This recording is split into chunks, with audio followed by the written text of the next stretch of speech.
France Maghreb 2. Le grand forum, bienvenue tout le monde, j'espère que vous allez bien. C'est vendredi aujourd'hui, oui, c'est bon, ça sent bon le week-end, ça sent bon le week-end, d'autant plus que c'est pour beaucoup aussi les départs en vacances, beaucoup de monde sur les routes, donc évidemment la plus grande des prudences. On est ensemble jusqu'à 18h30 avec, et au programme bien sûr, le j'aime ou j'aime pas, les coups de cœur et avis tranchés de nos différents intervenants d'aujourd'hui. Et on va l'accueillir puisqu'elle est la seule à être installée à l'heure, fidèle au poste. Bonjour Anan. Bonjour Christophe, bonjour chers auditeurs, à l'heure comme d'habitude. Exactement, bravo à toi en tout cas Anan. Et avec toi je crois qu'on va parler du Maroc, justement ça tombe bien, on parlera au lendemain de cette manifestation qui a été interdite par le pouvoir marocain. Et quand même les organisateurs ont maintenu donc cette manifestation, ça se passe du côté d'Al-Hoceima. Al-Hoceima, oui. Al-Hoceima, et avec des heurts qui ont eu lieu hier et des journalistes aussi qui visiblement ont été arrêtés. On fera le point donc sur cette situation. Et justement toi tu vas essayer de retracer au travers de ton avis tranché. Voilà, un fil donc conducteur sur Twitter. Voilà un témoignage en fait d'un citoyen, donc un MRE marocain résident à l'étranger, donc qui est sur place à Al-Hoceima et qui nous livre son très beau témoignage. On écoutera donc tout ça tout à l'heure. Évidemment, on parlera du Maroc, bien sûr. On parlera aussi retour sur la polémique qui n'en finit pas. Visiblement, on pensait que c'était terminé pour ce qui est de la démission du général De Villiers. Eh bien, visiblement non, puisque le porte-parole en remet une couche ce matin dans la presse avec des mots assez durs et forts donc contre le général De Villiers. Et puis nous parlerons tout à l'heure évidemment de la situation extrêmement tendue du côté de Jérusalem, du côté de la mosquée d'Al-Aqsa, avec un bilan assez lourd, 2 Palestiniens tués, plus de 190 blessés côté palestinien, avec avec des heurts donc avec l'armée israélienne aujourd'hui sur l'esplanade des mosquées. La journée de la colère est décrétée donc dans toute la Palestine aujourd'hui. Nous ferons le point évidemment sur ce fameux portique de sécurité qui fait bien débat en ce moment. Côté musique et pour le coup de cœur, il s'appelle Tierno Diab. C'est un rappeur qui a des liens d'ailleurs avec le Watibé et la section d'assaut. Il a écrit une chanson en hommage au père Jacques Hamel, qui vous le savez a été assassiné du côté de Saint-Étienne-du-Rouvray. Écoutez ce son, il est vraiment très bien écrit, et en même temps il en profite pour rendre son père qui a été victime d'islamophobie. Tierno Diab à l'instant sur France Maghreb 2, voilà une belle chanson écrite donc en hommage au père Hamel assassiné du côté de Saint-Étienne-du-Rouvray, et également un texte adressé à son père qui a été victime lui aussi d'islamophobie. Donc un morceau très sympathique à réécouter, très estival effectivement on peut le dire. Oui, dans ses sonorités ça s'écoute très bien. Voilà, donc ça passe tout seul pour un vendredi ensoleillé qui plus est, donc on est bien tranquille. Merci d'être avec nous sur votre radio France Maghreb 2, c'est le grand forum LGF bien sûr. Pour nous appeler, participer, je vous redonne le numéro de téléphone 01 40 33 9000, via le mobile répondeur aussi 06 18 21 56 41. On écoutera d'ailleurs un message d'un auditeur qui nous a laissé sur le mobile répondeur tout à l'heure, un message en faisant référence à l'avis tranché de notre ami Enver de Santos hier sur l'accessibilité bien quasi absente dans bien des domaines et des endroits en France, ce qui occasionne et pourrit un peu la vie des handicapés. Djilali nous a bien contacté, nous a laissé ce message, on l'écoutera donc tout à l'heure en dernière partie du LGF sur France Maghreb 2. Soyez les bienvenus, tout va bien, c'est vendredi, Tarek Mami, Mourad Koual devrait nous rejoindre d'ici quelques instants. Le grand forum sur France Maghreb 2, merci d'être avec nous en ce vendredi après-midi jusque 18h30 évidemment avec vous en direct bien sûr. Oui, voilà, 01 40 33 9000 pour nous rejoindre avec Anan Zawani qui est avec nous bien sûr, et monsieur Tarek Mami qui s'installe, qui est déjà bien installé depuis longtemps d'ailleurs. Ah oui. Ah bah oui. Bonjour Christophe. Bonjour Tarek. Vous savez, on va faire de la télévision France Maghreb 2. Oui, comme ça les gens sont témoins. Non, pour une seule raison. Pour que ceux qui disent il est pas là, il était pas là, voient bien et bien qui était là, qui n'était pas là. Bien sûr. Bonjour cher Christophe, bonjour à toutes, bonjour à tous les auditeurs, bonjour Hanan, bonjour. Je plaide dans la faveur de monsieur Mami, il était là à l'heure. Ah bah pour une fois dans ma vie en plus. Bon. Et en plus on s'est même moqué. Assez où se placer. Assez se placer. Hein. Oui, elle a raison. Elle a bien raison. Je suis d'honnêteté même, monsieur.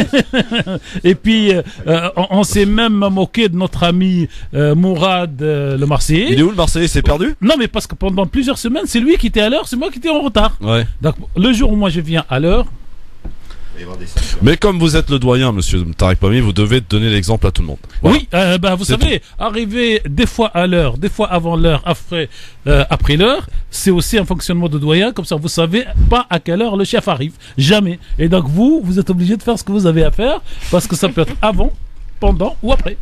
Bon. Ça vous va comme réponse? Moi, je plaide pour qu'on arrive tous Non, ici ça à va pas, mais on va passer à autre chose. 15h45 et Alors. qu'on prenne un thé ensemble avant de démarrer. Ah, voilà. Ça, c'est une très bonne idée, Voilà, ça. voilà. Bravo Anan. Surtout pendant le ramadan, hein. Mais Anan ne réagira pas. Hein. Pendant le ramadan, oui, bien sûr. Bon, alors on est ensemble et on a un programme assez chargé, messieurs dames, à évoquer. On va commencer par le premier thème parce que c'est l'actualité qui a fait la une dans toute la presse française depuis mercredi, depuis l'annonce donc de la démission du général De Villiers.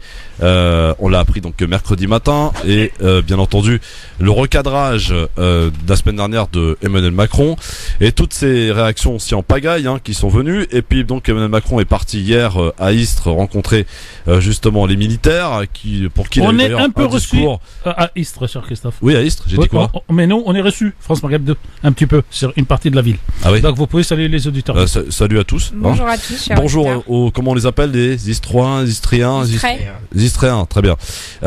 Donc pour qu'il a eu un discours, j'allais dire, où il a essayé de calmer un petit peu une espèce de fronde, et puis on croyait que cette histoire était terminée, et quand on regarde les propos de Castaner ce matin dans la presse, on se dit que finalement c'est pas encore tout à fait enterré parce qu'il a eu des mots assez durs envers le général De Villiers.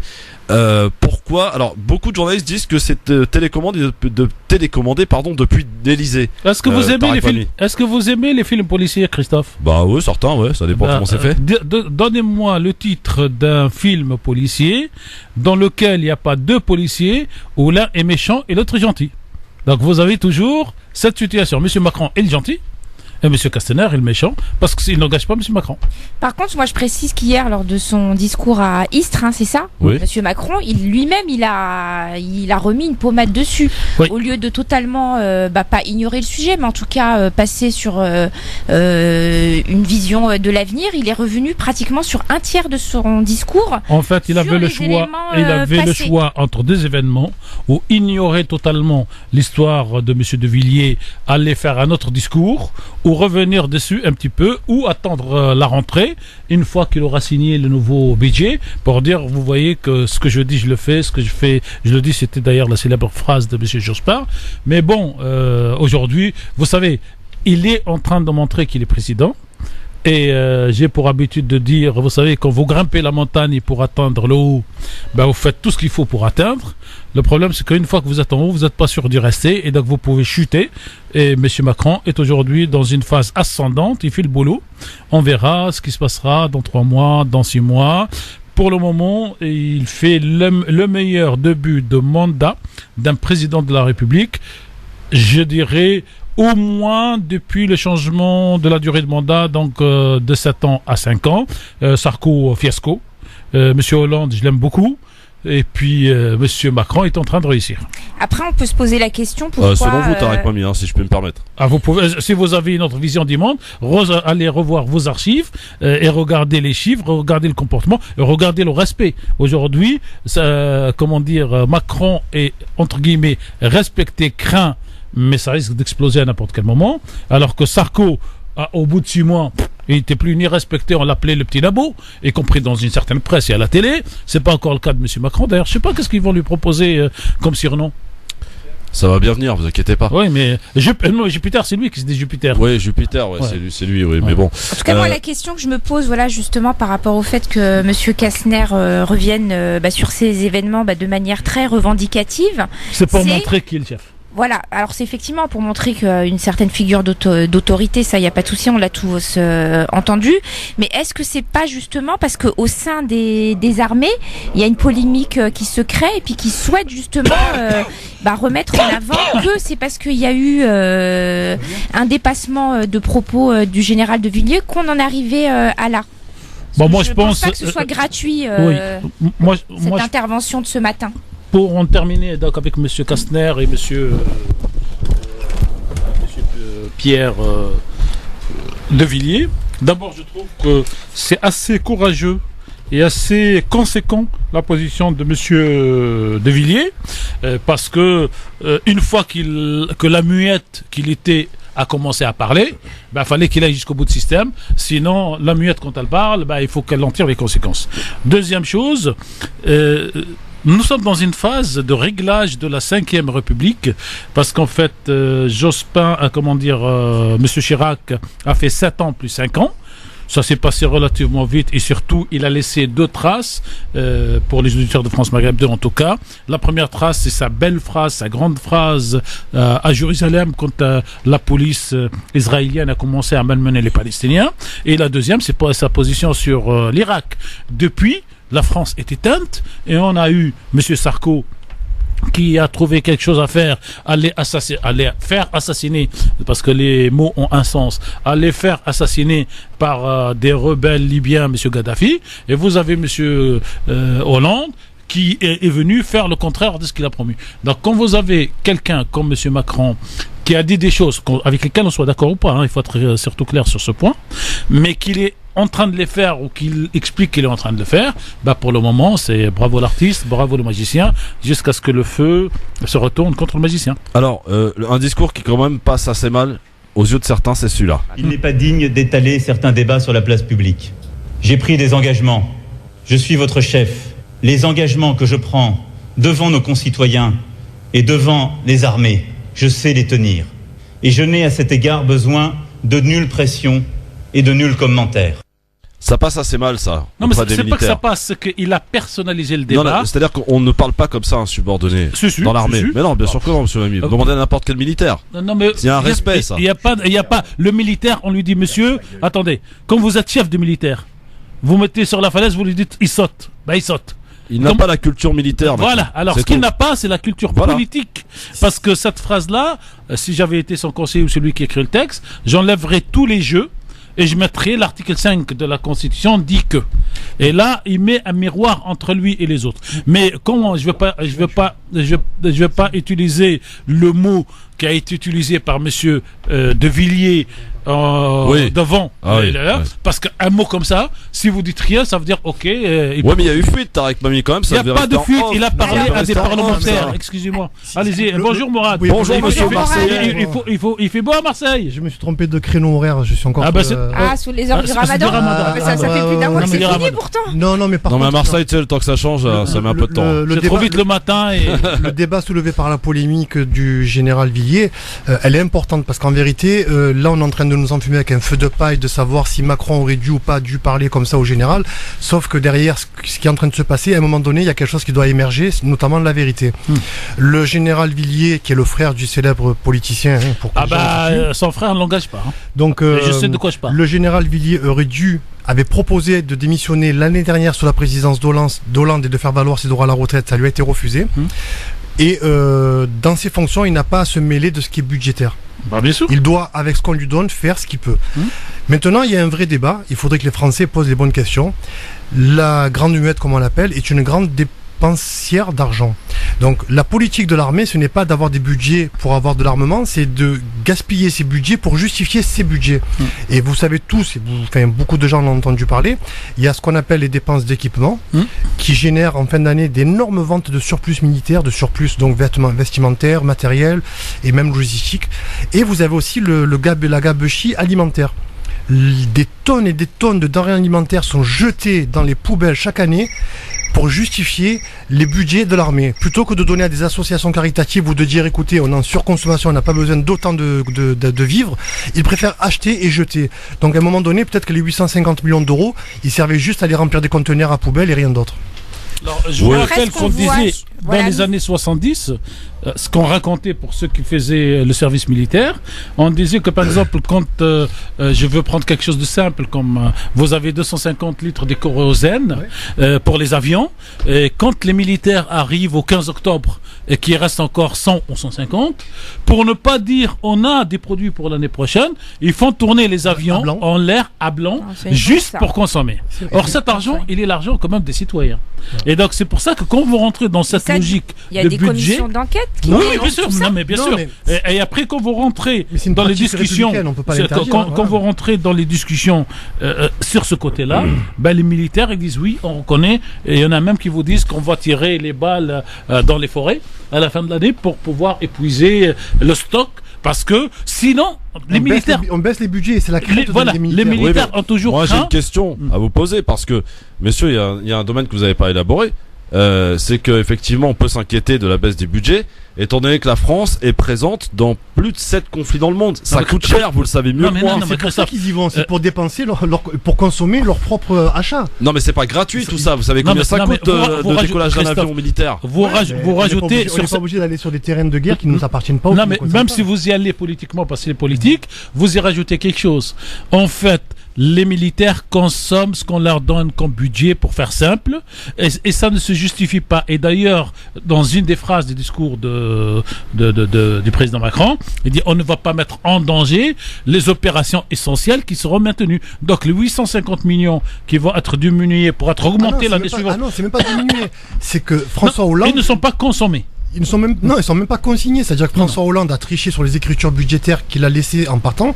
Et ces 850 millions d'euros n'ont jamais été crédités, en tout cas sur la ligne budgétaire des services des armées. Si. C'est pas comme ça que ça a marché, ça. Ce qui s'est passé, c'est qu'il y a un budget qui a été budgété pour l'année 2017. Mais il n'a pas été crédité. Non, il est budgété, il existe dans le bilan de l'État. Mais les crédits. Non, mais voilà. Sauf que, parce que j'ai assisté à une petite partie de débat, parce qu'on n'en a pas parlé, parce que plein d'infos zappées, mais vous avez les nouveaux députés qui ont reçu M. Sapin, et la télé ne s'est pas étendue pour dire M. Sapin a été écouté ou entendu ce matin par la commission économique qui lui a posé la question sur les milliards qui manquent. Tout à fait. Bon, c'est passé à l'as, alors que il y a eu... Parce que contrairement à ce que beaucoup de gens croient, les gens travaillent à l'Assemblée, qu'on soit d'accord avec eux ou pas, ils travaillent. Et donc, vous avez un budget, et sur ce budget, il y a des choses qui sont programmées, et qui en achat et en consommation, et qui ne sont pas considérés par les administratifs, par le politique, comme essentiels au fonctionnement de l'armée aujourd'hui. Et donc, excusez-moi, je termine là, Christophe. Et il considère qu'en fait, mieux vaut repartir sur le renouvellement du matériel à partir de 2018 pour ne pas réinjecter. C'est comme si je vais la faire simple pour les auditeurs, vous avez une voiture qui a 20 ans, et pour l'entretenir cette année, il faut en rajouter 10 000. Alors que vous pouvez encore tenir avec pour que l'année prochaine, vous achetez pour 25 000 une nouvelle voiture. Voilà, si vous voulez qu'on rentre dans le détail du budget, c'est comme ça que ça marche. Il y a quelque chose de très important quand même, c'est que cette histoire de crédit non alloué ou non affecté, un chef d'entreprise qui gère une entreprise de cette manière-là, il va en prison. Oui. Et c'est pas normal que les politiciens falsifient, parce que c'est une falsification d'écriture de compte public. Ah oui, bien sûr. Et qu'ils ne sont pas inquiétés par aucun tribunal, et c'est normal. Non, mais parce que c'est Les Français considèrent ça normal. Non, mais parce que les Français ne connaissent pas aujourd'hui. Ils découvrent avec polémique, on polémique. Non, mais savoir si Macron il a bien ou pas parlé à un militaire. Mais le fonctionnement en France, c'est que les hommes politiques ne sont pas responsables de leurs actes. Vous avez un ministre aux États-Unis qui pratique de la même manière. En Suède. Non, mais en Suède, c'est encore pire parce que c'est préventif. Mais c'est avant que ça commence que le voleur ait pris le sac à la main. Mais aux États-Unis, vous avez ce qu'on appelle les commissions d'enquête. Et même si on ne met pas les gens en prison, on les condamne moralement sur la façon de faire. Ce qui fait que le ministre qui vient derrière, il fait plus la même bêtise. Nous n'avons pas cette tradition en France. Il y a du boulot. Il y a du boulot, effectivement. Juste pour finir sur ce sujet, Anan, je sais que depuis tout à l'heure on discute, mais t'étais pas franchement du même avis quand même que tout ce qu'on vient de dire. Non, alors moi au niveau de l'avis, ce que je disais et que Steve m'a empêché, Jean-Marc, pardon, j'arrête pas de l'appeler Steve en ce moment. Jean-Marc m'a empêché d'expliquer. Oui, voilà. C'est tout simplement que le chef d'état-major est en droit en fait d'aller face c'est pas en droit, il est obligé parce qu'il est convoqué. Voilà. C'est pas la même chose. C'est tout ce que je disais. Après, effectivement, ce qui se passe, c'est que là, tout de suite, il y a une réaction très forte du président de la République. Moi, ce qui m'a embêté, c'est cette humiliation publique. Après, derrière, je remets pas en cause que oui, il y a un respect à avoir et que le mot qui a été dit, bon, je vais pas encore le redire une fois, mais c'est aller beaucoup trop loin.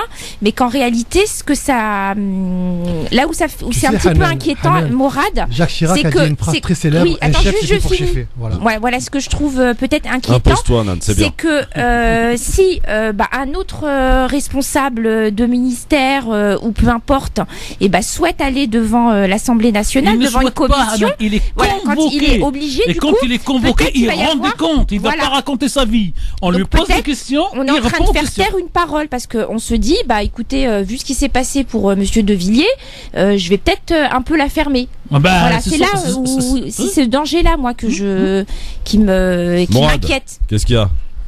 Non, je l'écoute et puis non, après c'est des avis. Non, parce que tu l'as coupé, alors qu'est-ce qu'il y a? J'avais oublié pourquoi je l'avais coupé d'ailleurs. Ah bravo. Bravo. Bon, allez, le on charme enchaîne. que les auditeurs le sachent. Oui, bien sûr.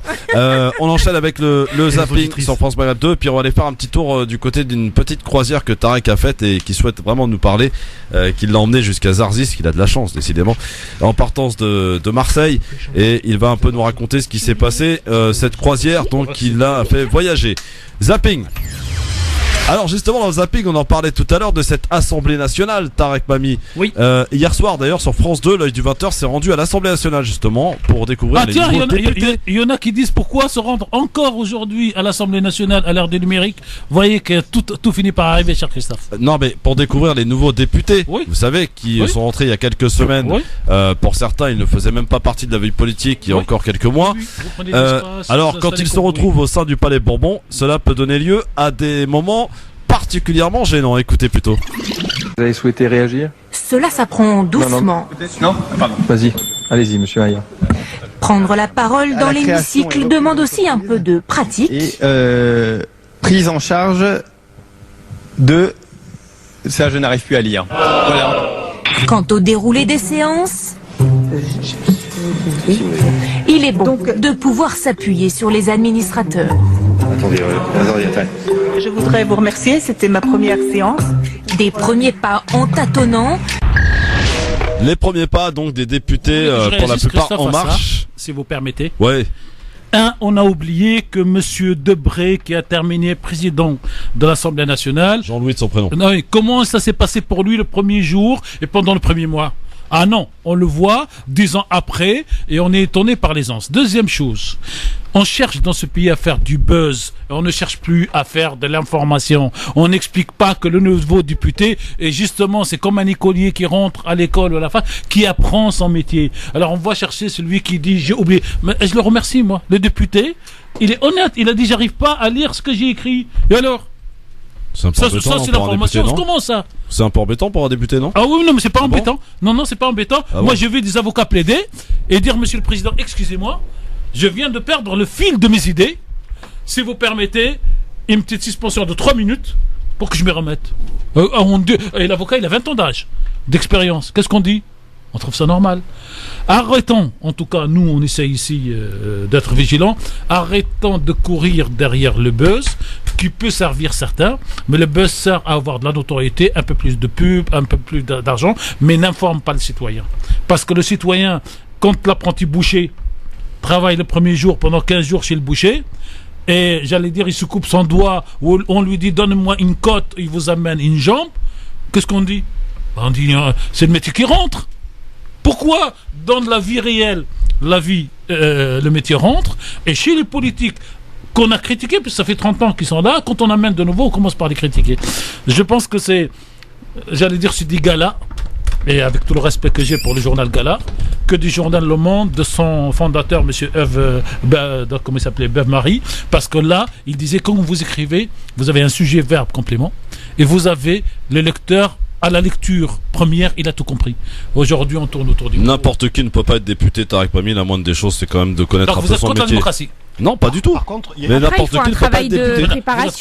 Moi, par exemple, je ne me sens pas capable d'être député. Voilà.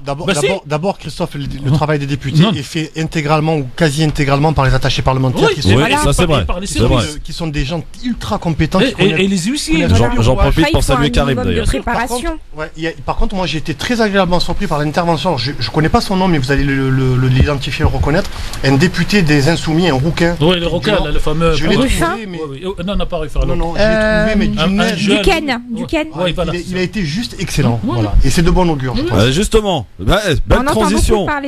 Belle transition, monsieur Morad Goual, puisque France Insoumise est dans le cadre d'un projet d'accord entre la France et l'Algérie pour l'échange de jeunes cadres actifs entre les deux pays. Jean-Luc Mélenchon a eu ses propos, écoutez plutôt. Je voudrais d'abord commencer par rappeler que l'Algérie n'est pas seulement un marché, mais une nation et un peuple très proches des nôtres, au point que sans doute plusieurs ici, comme moi, y ont encore des tombes. Dès lors, il est important de considérer que le jour viendra où de nouveau le bassin méditerranéen sera l'aire d'activité essentielle de la France et qu'il vienne vite. À ce moment-là, on sera bien content d'avoir organisé de manière systématique des échanges de cadres avec les pays de la façade maghrébine et du petit bassin méditerranéen, qui est l'enjeu essentiel pour nous. Pourquoi ? Parce que dans la durée, cela conduit à une homogénéisation des standards qui sont décidés et mis en œuvre par des jeunes cadres, c'est ce dont on parle à cet instant, en même temps que l'usage en commun de la langue française ouvre les perspectives d'une intégration toujours plus grande de ces élites intellectuelles. Par conséquent, il faut faire bien attention au fait que les contingentements qui sont prévus dans cet accord ont une raison aussi. Il est normal que l'Algérie, qui a un taux de chômage extrêmement élevé, notamment parmi ses élites intellectuelles, voit d'un œil critique l'arrivée de jeunes cadres venant de France, avec eux aussi un très très haut niveau de qualification, et pour une paye qui est, on va dire, assez symbolique compte tenu de leur niveau de qualification. Donc il ne faut pas s'en étonner, et ce qu'il y a plutôt à craindre, c'est les restrictions plutôt que le cas inverse. Voilà, c'est un accord qui est assez classique, et je trouverais dommage que la seule parole qui resta à cet instant fût une parole de méfiance à l'égard de l'Algérie, alors que c'est l'inverse. Nous n'avons pour elle que des pensées affectueuses. Beau discours de Jean-Luc Mélenchon pour le coup. Oui, il est marocain. Il fait comme les Marocains. Parce que là, je vais te faire du buzz, cher Christophe. C'est normal, quand quelqu'un est né au Maroc, il a une affection particulière pour le Maroc, l'Algérie, la Tunisie. Et donc, moi, Français, électeur des Front National, qu'est-ce que je n'ai à cirer que ce monsieur vienne me parler de ça? Ah, c'est 600 origines de naissance. Voilà. Et donc, ça, c'est le buzz. Et vous aurez, avec cette phrase-là, le même traitement que vous avez passé sur le député qui a oublié son truc, qui est fait, non, peut-être pas sur France 2, télévision donc publique, mais sur une autre télévision ou sur d'autres télévisions, peut-être même dans le petit journal où ça rigole, parce que on cherche le buzz. Donc, ce qu'il a dit, ça correspond à une certaine réalité de la société française, mais après, chacun aujourd'hui cherche à se placer sur un créneau, et la hantise des insoumis, excuse-moi Christophe, j'ai été refaire quelques tours à l'Assemblée nationale, c'est de préparer les phrases que la presse va reprendre. Puis il faut pas oublier. Voilà la politique aujourd'hui. Que Mélenchon est bien près du micro, Mourad. Ben, je suis à côté du micro. Ouais. Il est même dans ma bouche presque. Ouais, vas-y. Voilà. Il faut pas oublier que Mélenchon a été élu sur la circonscription d'un député socialiste qui était le président de la commission d'amitié France-Algérie, ouais. Et que c'est une circonscription qui a une très très forte densité de franco-algériens, pratiquement la plus forte de Marseille, puisque le centre-ville de Marseille est essentiellement composé d'Algériens. Ça, c'est le premier thème. Donc il ne s'adresse pas aux Français, il s'adresse à son électorat. Son électorat, voilà. Local ou local. Parce que moi, ce qui compte, c'est pas les paroles, c'est les actes. Et cette semaine, il y a eu un début de polémique. C'était Mediapart qui critiquait, qui pointait du doigt le manque de couleurs. Alors je sais plus de quoi, ça m'échappe. Et quelqu'un de manière très intelligente a montré à quoi ressemblait la rédaction de Mediapart. Donc c'était vraiment très gaulois, c'est-à-dire pas de blague, pas de beurre. Et voilà, donc moi les gens qui donnent des leçons de morale en disant qu'il faut aimer tout le monde, mais que chez eux c'est pas plus coloré que chez tout le monde, je me méfie, voilà. D'accord, bon bah écoutez, un discours qui était pourtant bien vu, vous le déchirez comme ça en 2 minutes. Non mais c'est bien, c'est bien, en fait, vous êtes jamais content en fait.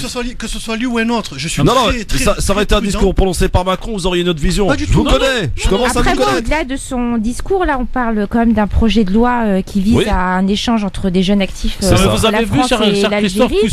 D'un côté, on a les Algériens qui sont un petit peu apeurés, effectivement, qu'on ait des actifs alors qu'ils ont déjà énormément de chômage. Après, si c'est un échange qui va dans les deux sens, ce qu'il faut appuyer, c'est que c'est une très bonne chose d'un point de vue économique, culturel. Comment tu peux demander à un pays un échange universitaire, parce que c'est ça le terme, sachant que la France ne reconnaît même pas le diplôme de médecin algérien. Ça permettra peut-être de faire avancer les choses. Qui vient en France pour X raisons, est obligé de refaire son cursus. Oui, tout à fait. Le poste l'équivalence, c'est aide-soignant. Oui, tout à fait. Juste de l'humiliation. Mais ça permet d'ouvrir justement le débat. Ça, c'est un problème politique. 20 secondes, pub. diplomatique. Le diplôme tunisien est reconnu et le marocain est reconnu, donc il y a un problème dans la négociation politique. Voilà, C'est ça permet de faire avancer les choses. Dans un instant, nous irons au Maroc. Nous ferons un petit tour aussi par un bateau entre Marseille et Zarzis. Et nous parlerons de M. Macron et de ce verrou de Bercy, comme quoi nous ne sommes pas des monogames en sujet. Nous allons attaquer M. Macron et ses députés sur le verrou de Bercy. Alors là, restez à l'écoute. Ça vaut quand même de l'attente. À tout de suite. France Maghreb 2. France Maghreb 2. Le grand forum sur France Maghreb 2 avec Mourad Goual, le Marseillais, avec Hanan Zawani qui est avec nous et avec Tarek Fahmy. Non, elle n'est pas marseillaise. Ah non, je suis pas marseillaise. Elle n'est pas marseillaise pour un sou. Se crie au fond de son cœur qu'elle aimait Marseille et les Marseillais. Ah bah écoute, j'ai été une fois à Marseille, cher ami. J'ai été une seule fois dans ma vie. Mon frère nous a laissés avec 2 copines. J'y suis restée en toute sincérité 5 minutes. Au bout de 5 minutes, je suis rentrée. Dès l'arrivée, je suis désolée. Alors peut-être qu'on était trop parisienne ou qu'on savait pas y faire, mais on s'est fait tout de suite en fait alpaguer. Donc bah nous, en tant que bonne parisienne qu'on est. On ne répondait pas en fait, et puis ça commençait vraiment à chauffer très fort, et j'ai appelé mon frère et je suis repartie. Et là tu fais exactement ce que nous on fait avec Christophe, c'est-à-dire que tu exagères. Non, je te promets, j'exagère pas. C'était il y a une dizaine d'années et c'était pas une super expérience. Et mon frère m'a dit, Hanan, c'est vrai que Marseille, les Parisiennes, elles passent pas forcément bien parce que vous êtes beaucoup moins ouvertes en fait. Pas du tout. Voilà, moins sympa. Alors je sais pas. Les Marseillais sont des filles faciles. Ça c'est. Non, j'ai pas dit ça. Ça te dit ton frère. Non, j'ai pas. Plus ouvertes, elles ont le contact beaucoup plus facile. Ouais, mais c'est pas pour autant qu'elles se font draguer de manière plus. C'était voilà. Puis vaut mieux savoir complaire à des gens que passer inaperçu. Mais après, à côté de ça, moi, je suis pas anti-marseillaise du tout, et ma fille, pour précision, est une grande fan de l'OM. C'est son erreur. Écoute, depuis ses 4-5 ans, elle est fan de football, et sa grande équipe, elle en a 19 aujourd'hui, c'est toujours l'OM. Bon, très bien. Ça peut encore changer. Alors, on va passer maintenant à un avis tranché. Alors, Mourad, Hanan, Mourad. Oui, j'y vais. On va parler du Hirak juste après ou exactement. Alors, c'est parti pour l'avis tranché. Jingle, l'avis tranché de Hanan Zawani. 5, 4,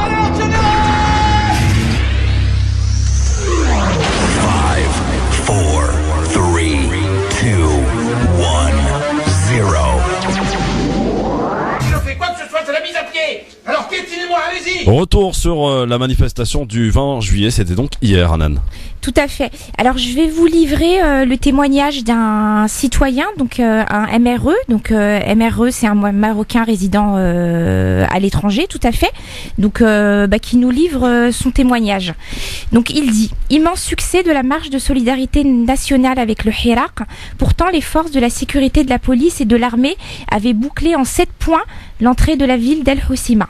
L'intimidation était permanente vis-à-vis de celles et ceux qui persistaient à vouloir entrer dans la ville. Les entrants, eux, étaient inscrits dans une fiche rouge avec des mots lourds de menaces. Les forces de sécurité ne pouvaient pas endiguer le flot des arrivées. Par camion entier, par barque, à pied, à travers la montagne, en bus, en voiture, les gens sont arrivés dans l'ensemble du pays. Et pas seulement de la région. Les émigrés de la région, et ils sont nombreux, y ont joué leur rôle de soutien majeur. Beaucoup d'entre eux, qui n'avaient pas mis le pied au Maroc depuis des années, ont décidé de rentrer cette année pour soutenir le mouvement. Depuis un mois, le mouvement Hirak a organisé minutieusement cette journée. Les gens sont reçus dans la ville et hébergés. La ville déborde et résonne de la solidarité nationale. C'est une véritable gifle pour le pouvoir qui attendait le verdict de cette journée pour décider de la marche à suivre. Les multiples nouvelles des journaux en ligne de sbires du régime ont mené sans aucun succès une tentative constante de dénigrement et de désinformation. Les tentatives de diviser les avocats de la défense de Zefzafi, la lettre de Zefzafi adressée au peuple rifin qui est présentée comme un faux, sa santé considérée comme une dépression sur ses co-détenus pour l'isoler, la vidéo où il apparaît dans un état indigne, la déclaration de Cilia, cette jeune artiste militante écrouée, les résultats dérisoires et nuls de la Commission nationale d'enquête sur les raisons de l'absence de réalisation des projets, la tournée présentée comme préventive des ministres du gouvernement dans toutes les régions de crainte de la contagion. La déclaration de la nièce de Abdelkrim El-Khattabi appelant à patienter et à faire confiance aux autorités, rien n'y fit. La solidarité nationale et internationale est au rendez-vous du mouvement Hirak. Le caractère pacifique, la maturité politique, la résistance contre les manipulations sont une précieuse leçon pour les luttes à venir. Voilà, signé de AB.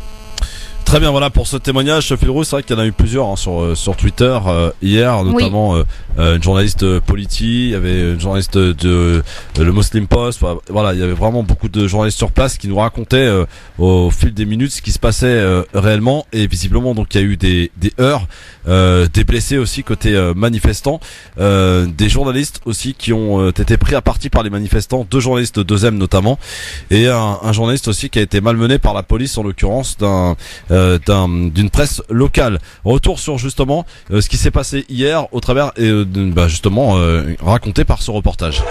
Il devait marcher pour réclamer la libération de 150 personnes arrêtées depuis mai dans la région du Rif au Maroc. Mais, interdite, la marche pacifique au départ a dégénéré en affrontement entre forces de l'ordre et manifestants à Al-Hoceïma. La ville était en état de siège selon l'association marocaine des droits de l'homme qui déplore de nombreuses autres arrestations. Des journalistes sur place ont été témoins d'une dizaine, dont celle d'un patron de site d'information local. Le mouvement de contestation qui agite la région depuis l'automne dernier dénonce la marginalisation du Rif et la corruption des autorités. La relance par l'État d'un vaste plan d'investissement et chantier d'infrastructure n'a pas suffi à désamorcer la colère. Les principaux leaders du mouvement, comme Nazer Zafzafi, ont été arrêtés en mai. Sous la pression, les manifestations avaient cessé début juillet et la tension était retombée d'un cran avec le retrait des policiers de lieux publics emblématiques de la ville. Voilà pour ce qui s'est passé donc hier. Morad, est-ce que tu regardes un petit peu ce qui se passe au Maroc avec attention ou pas ? Alors j'essaye, mais j'arrive pas vraiment à avoir de vision objective de ce qui se passe, dans la mesure où j'arrive pas à avoir d'informations que je considérerais comme impartiales, et ça me gêne.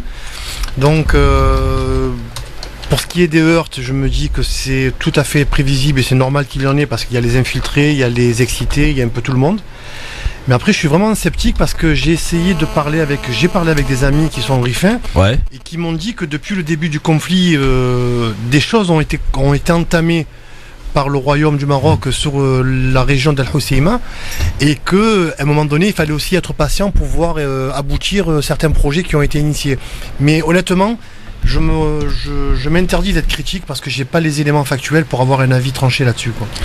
Aujourd'hui, la critique, c'est pas une critique en réalité, c'est une vision pour nous qui est positive de ce mouvement Hirak, parce qu'il a permis à une région de symboliser en fait une lutte contre des inégalités, contre un système économique qui fait que eux sont enclavés dans leur région et qu'ils n'ont pas du tout de possibilité de s'en sortir, qui dénonce aussi un certain système, enfin, voilà, tout à fait.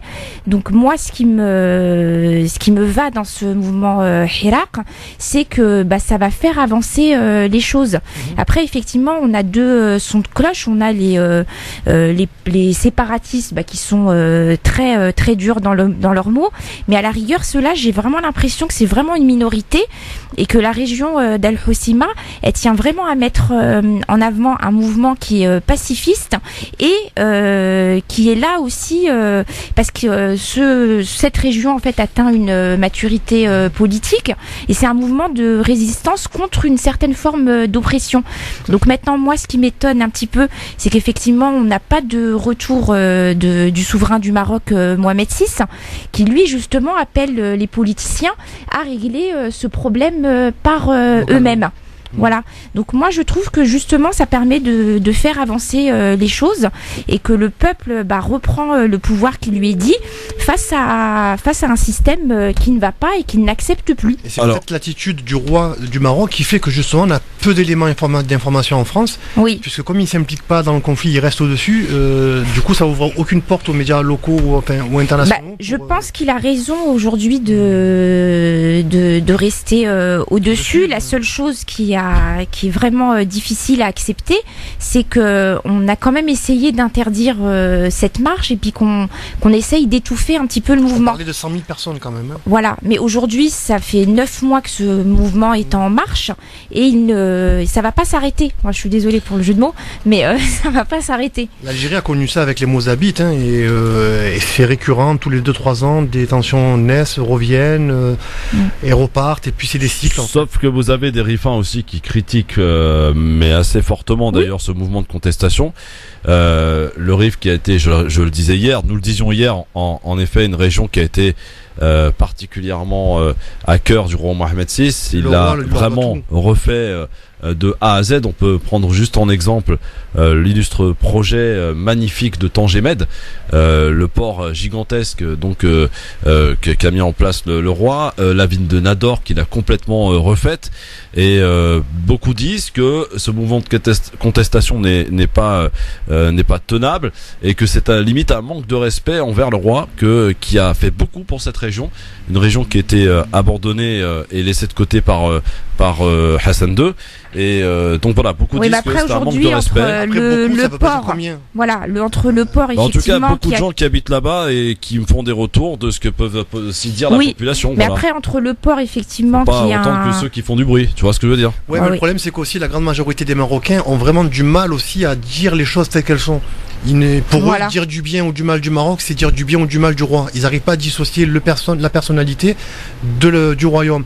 Et un Algérien, un Tunisien, un Libyen, quelques citoyens du monde, dans n'importe quel pays du monde, pourra vous dire de manière objective si son pays est bien ou pas bien. Et au Maroc, c'est très compliqué d'avoir un débat. Permets-moi de mettre un bémol là-dessus, parce que là-dessus, vous n'avez pas de quoi jalouser le Maroc, parce que chez certains Algériens, le fait de critiquer une certaine politique algérienne, chauvin, bien sûr. Tout de suite, ça veut dire que tu critiques l'Algérie. Alors et on l'a vu il y a 15 jours où tu as été menacé. Aujourd'hui, il y a une vraie réalité. C'est plus facile pour un Algérien de critiquer l'Algérie que pour un Marocain de critiquer le royaume du Maroc. Voilà, aujourd'hui, il faut juste revenir sur une réalité économique. Donc effectivement, il y a des infrastructures qui sont mises en place très bien, mais à la rigueur, on n'a même pas à applaudir, c'est tout à fait normal. Dans les terres, il y a une pauvreté qui est énorme, il y a un fort taux de chômage, etc. Voilà, les femmes qui n'étaient pas visibles commencent à l'être de plus en plus. Et ce qu'on voit quand même depuis hier, c'est que on a le réseau internet qui a été coupé. Voilà, pour pas qu'on ait justement de vidéos. France 24, il est interdit d'entrer au Maroc depuis 3 mois. Donc on va pas non plus nier une politique qui vise une politique de censure. Voilà, c'est tout à fait le mot, et juste mettre en avant que le roi du Maroc a fait des choses. Il a fait des choses, c'est très bien, on en est heureux et heureuse, et on l'engage à soutenir ses efforts, mais par contre il y a encore beaucoup de chemin à faire. Très bien, bonne réaction aussi, 06 18 21 56 41 au travers du mobile répondeur. On enchaîne, faut aller vite, avec un autre sujet que va aborder maintenant notre ami Mourad Goual au travers de son avis tranché. C'est le problème des 100 000 bacheliers qui se retrouvent finalement sur le carreau, sans siège pour le coup. Allez, jingle.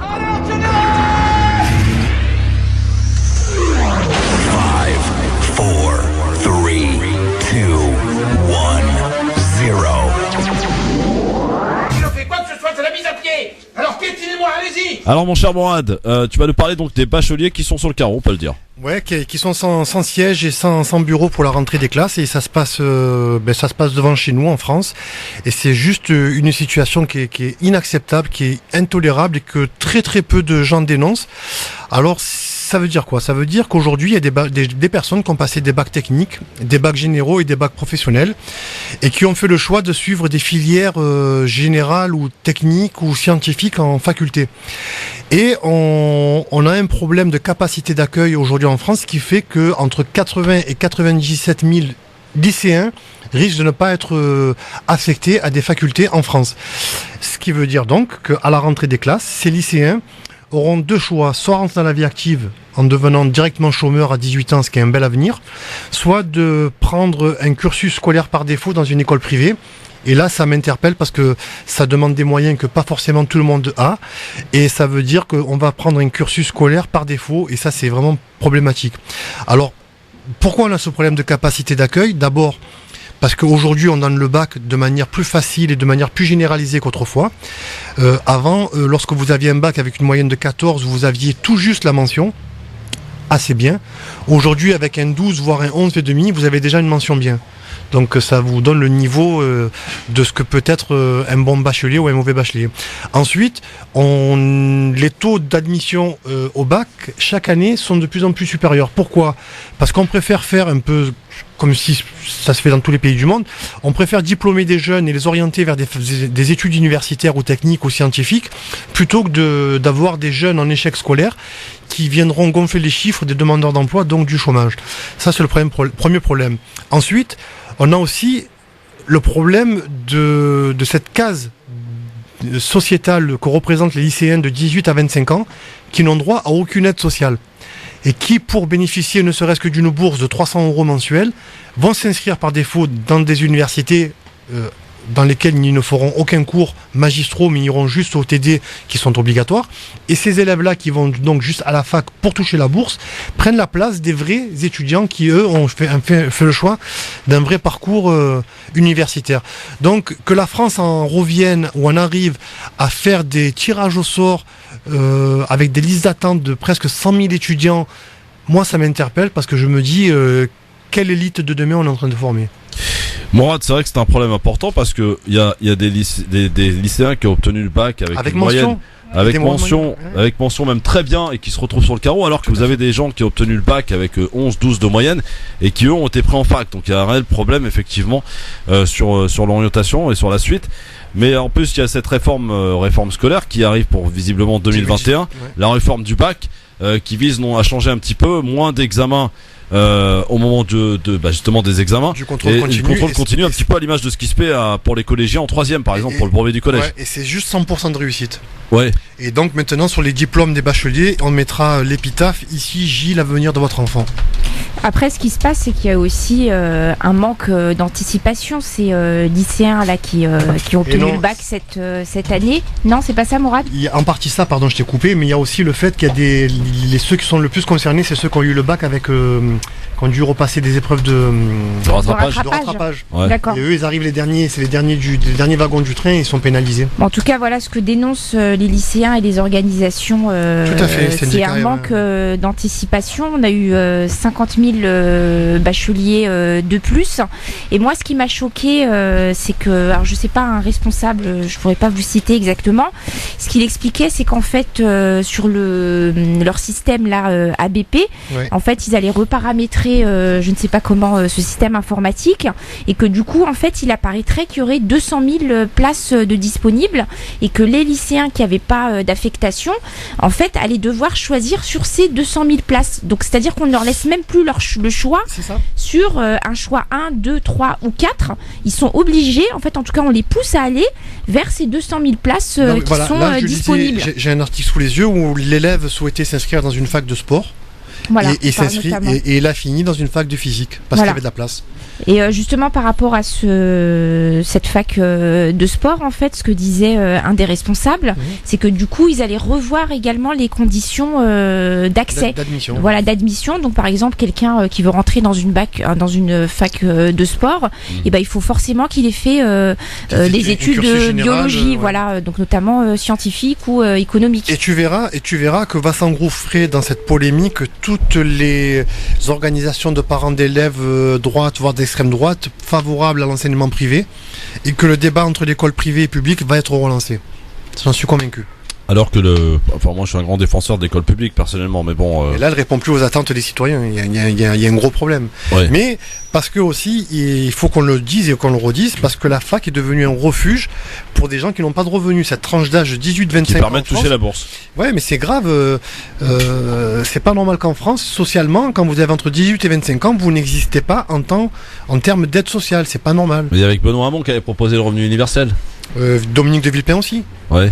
Après, ce qui est encore un peu plus grave, c'est le système d'orientation. C'est qu'on retrouve des bacheliers qui vont dans une filière X ou Y, parce qu'en réalité, ils n'ont aucune conscience ou connaissance de leur capacité, et qui se trouvent, eux, à perdre 1 ou 2 ans de leur vie. Voilà, alors qu'ils pourraient rentrer beaucoup plus tôt dans le monde des actifs. Et là, c'est vraiment un manque à gagner qui est considérable pour l'État, enfin pour nous, quoi. Et vous êtes parents justement d'enfants, on peut parler d'adolescents même, qui sont dans ce cas-là. Et bien visiblement, vous nous appelez en 01 40 33 9000. Vous êtes tout simplement un jeune qui nous écoutez là cet après-midi. Vous êtes dans la même problématique finalement. Vous avez réussi le bac et puis vous n'avez pas de fac pour l'année prochaine, donc compliqué, difficile. L'angoisse, bien sûr, avant de partir en vacances. Et bien vous nous appelez aussi au 01 40 33 9000 ou sur le mobile répondeur 06 18 21 56 41. Oui, Sauf pour être complet, alors bien entendu les vraies raisons, ou en tout cas la grande majeure des vraies raisons sont celles qu'on a évoquées sur ce plateau, mais vous avez les bien-pensants qui disent attention, c'est pas dû à ça, c'est à cause du baby-boom des années 2000. Oui.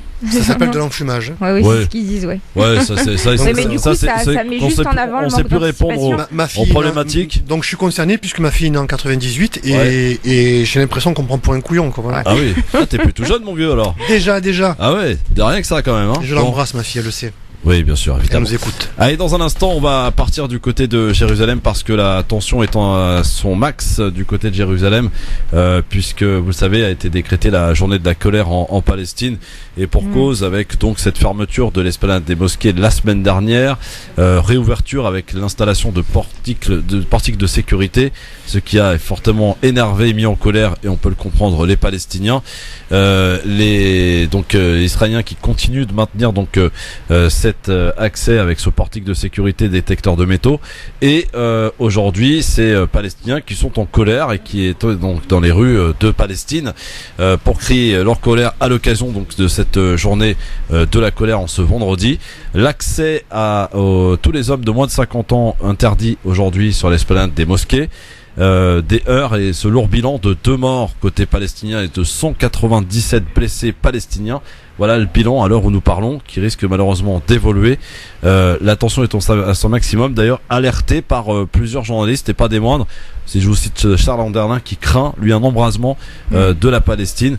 Il y a de quoi et des raisons de s'inquiéter. On en reparlait en détail dans un instant sur France Maghreb 2 dans votre émission Le Grand Forum.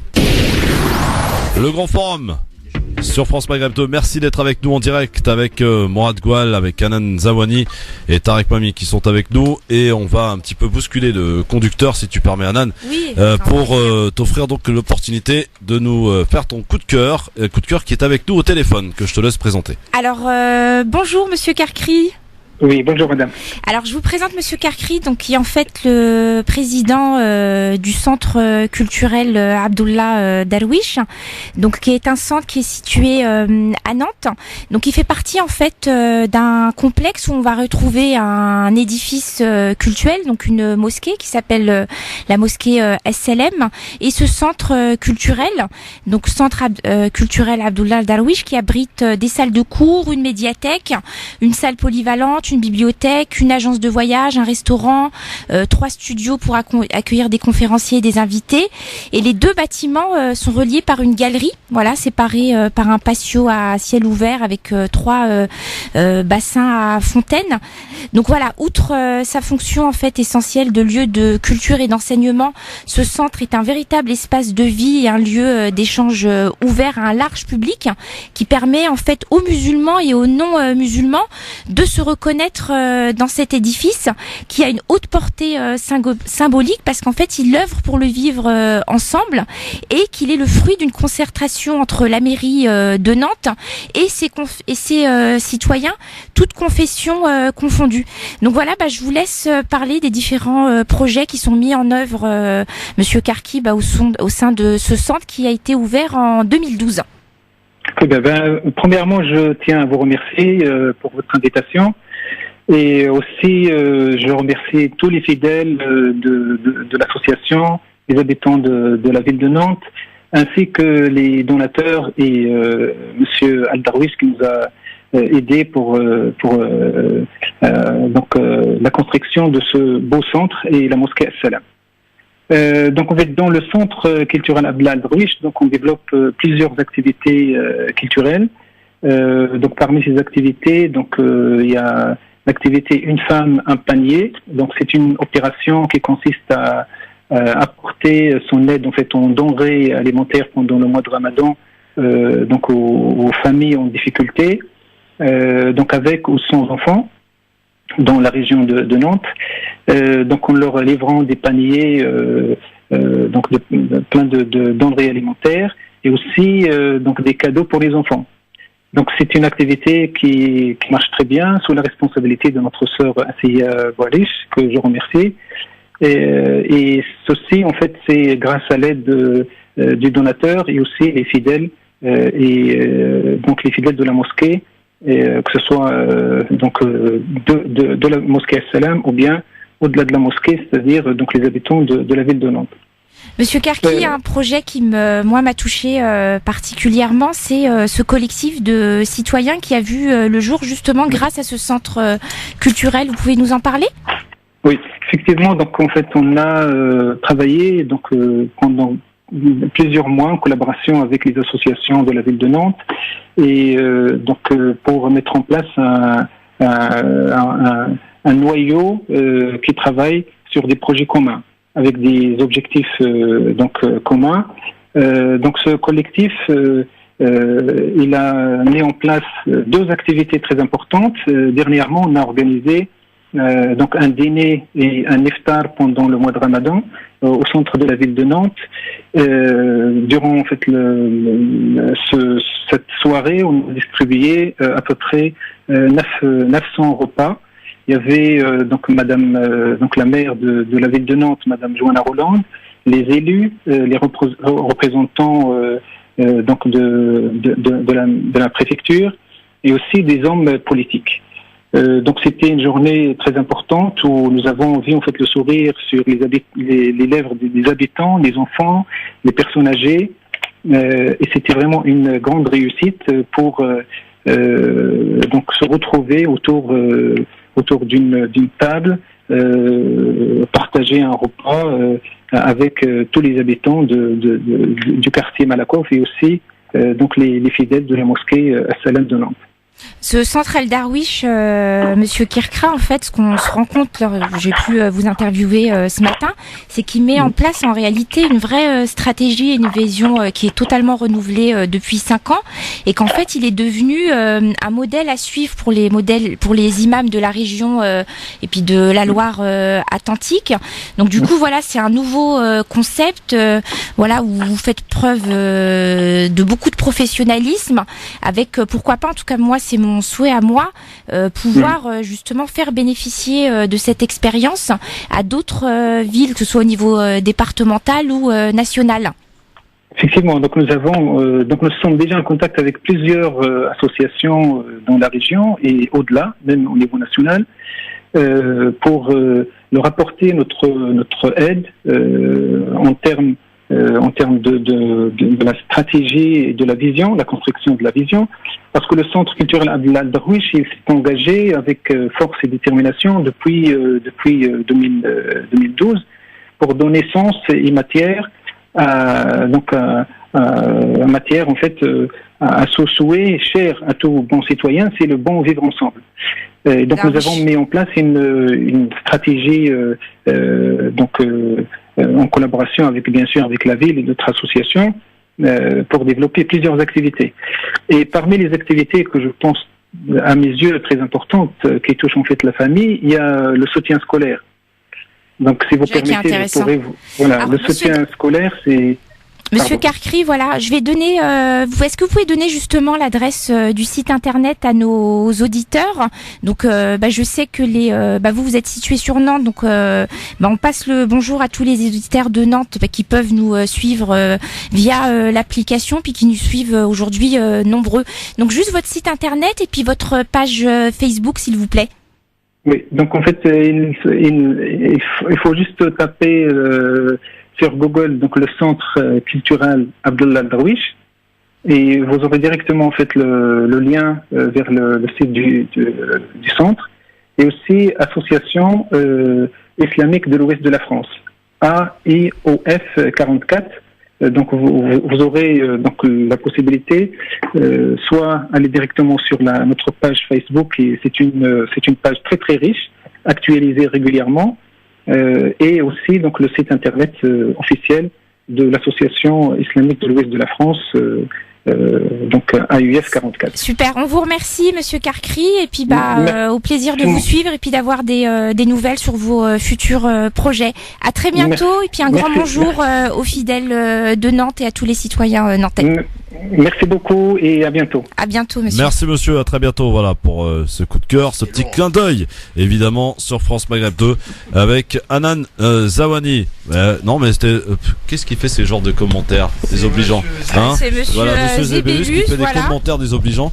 Parce que voilà, c'était un coup de cœur, un réel coup de cœur que souhaitait monsieur Zébélus nous apporter Hanan Zawani avec c'est une thématique importante donc voilà.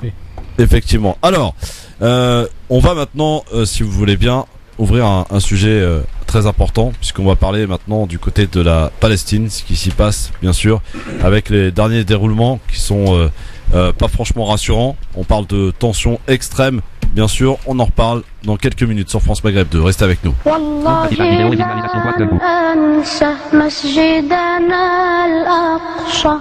وقبة الصخرة تبكي من الحسرة تقول يا رباه يا واهب الحياة بعونك اللهم اكتب لنا النصر وشجرة الزيتون بغصنه الحنون يبكي على شهداء أرضنا الحرة يا لوعة النفس عليك يا قدسي وأنت في البلوى والعيشة المرة يا إخوة الإسلام سيروا إلى الأمام بالعزم والإقدام بصحبة القرآن هيا اهتفوا يا إخوتي استيقظي يا أمتي